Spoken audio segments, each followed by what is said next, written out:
जो यहाँ पे पीछे दिख रहा है कि इतने सारे कचड़े हैं, जो चीजें फैल रही हैं, इसमें आप किसका दोष देंगे, सरकार का या इंसान का? लेकिन सरकार का तो एक वो है ना कि हम सरकार को वोट किस लिए देते हैं कि हम अपनी सुविधाओं के लिए वोट देते हैं, अपनी सड़क बेटर रहे, पढ़ाई शिक्षा और जो कूड़ा जो गंदगी है वो साफ रहे हमारे यहाँ।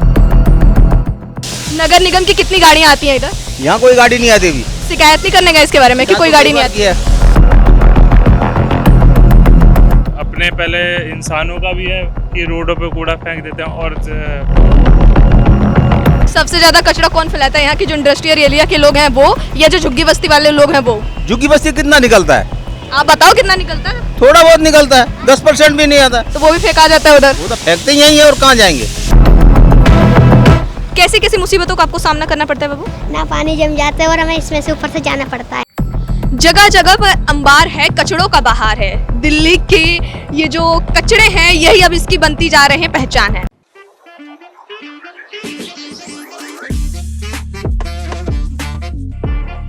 नमस्कार, मेरा नाम है निधि और आप देख रहे हैं वन वर्ल्ड न्यूज। इस समय मैं मौजूद हूँ हरिकेश नगर ओखला के साइड में और आप देख सकते हैं चारों तरफ कचड़े ही कचड़े हैं।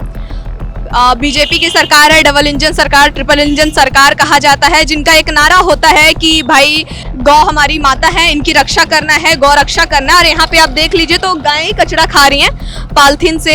जो पॉलिथीन है, जो कचड़े वो गाय खा रही हैं, जिसे खाकर वो बीमार पड़ सकती हैं। तो गाय रक्षा की बात कहा जाता है, गाय हमारी माता है ये कहा जाता है, तो इन गायों का ख्याल क्यों नहीं रखा जाता है? यहाँ पे जैसे पैरों के नीचे भी कचड़े आ ही रहे हैं, क्योंकि चारों तरफ यहाँ पे कचरा ही फैलाया जा रहा है। क्या है सफाई, क्या है निशान, ये तो आप देख लीजिए यहाँ पे कितनी सफाई के निशान है। गाय भी बीमार पड़ रही है, इंसान को भी अनेकों प्रकार की बीमारियां होंगी। जैसे मानसून का मौसम, बरसात का मौसम कहा जाता है, अपने साथ अनेकों बीमारियां लेके आता है। और खास तौर पे जब चारों तरफ कचरा फैला हो तो आप समझ सकते हैं यहाँ पे कितनी सारी बीमारियां उत्पन्न होंगी और कितनी सारी बीमारियां लोगों को होंगी। तो इसी कड़ी में आगे हम यहाँ से लोगों से जुड़ेंगे और बात करेंगे और जानेंगे कि उन्हें आए दिन की जो दिनचर्या होती है, रोज़ाना जो वो आते हैं जाते हैं इन सारे कचड़ों में से, या इधर से अगल बगल से जिन लोगों को डेली गुजरना पड़ता है, उन्हें किन किन तरह की समस्याओं का सामना करना पड़ता है, हम उनसे जुड़ेंगे और इस बारे में बात करेंगे। जो यहाँ पे पीछे दिख रहा है कि इतने सारे कचड़े हैं, जो चीज़ें फैल रही हैं, इसमें आप किसका दोष देंगे, सरकार का या इंसान का?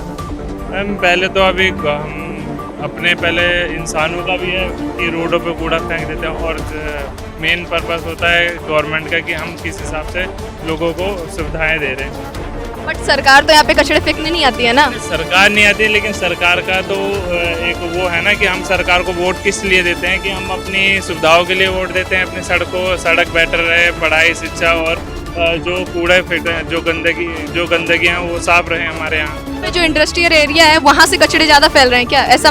जी हाँ जी, वहाँ से। सरकार सफाई का कुछ ध्यान देती है? यहाँ पे नगर निगम की गाड़ी आती है? नगर निगम के मेरे को अभी 4 महीने जब से बीजेपी की सरकार आई है, 4 बार मैंने खुद यहाँ के निगम पार्षद या किसी को भी फ़ोन करके बोला है, तो बहुत लेट गाड़ियाँ आ रही हैं। 3 महीने बाद अभी रिसेंटली पिछले महीने कूड़ा नगर निगम की गाड़ी नहीं आती है? अभी नहीं आई थी, अभी रिसेंटली रात में परसों नरसों उठा था बस।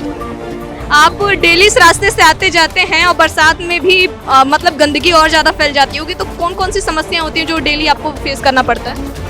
मैम डेली फेस करने का तरीका, यहाँ से हमारी माँ बहनें और बच्चे आ रहे हैं, डेंगू का शिकार हो सकते हैं, मलेरिया का शिकार हो सकते हैं, और भी कई सारी बीमारियाँ इनसे कचड़े से फैलती हैं।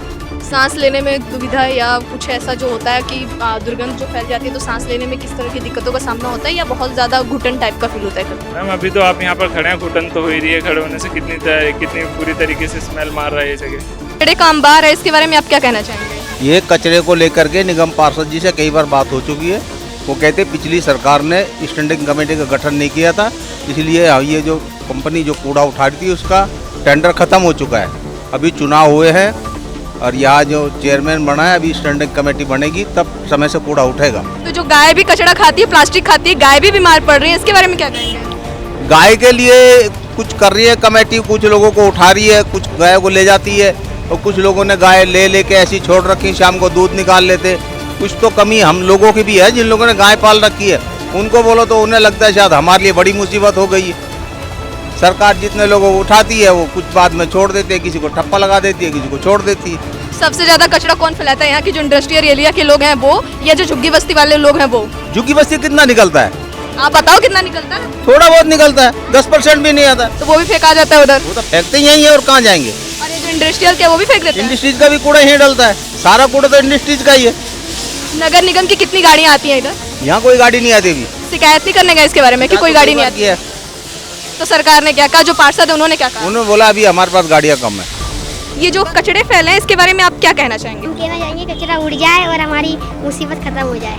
कैसी कैसी मुसीबतों का आपको सामना करना पड़ता है बाबू? ना पानी जम जाता है और हमें इसमें से ऊपर से जाना पड़ता है। खेलने कूदने में बहुत सारी समस्याएं होती हैं। हाँ, हमारी बोले चल जाती है, हमें इस गंदी नाली की लेनी पड़ती तो इसी रास्ते से आते जाते हो? है। हाँ चलने में बरसात में ज्यादा दिक्कत होती है, पानी उनी जब जम जाता है, हाँ, ज़्यादा दिक्कत होती है।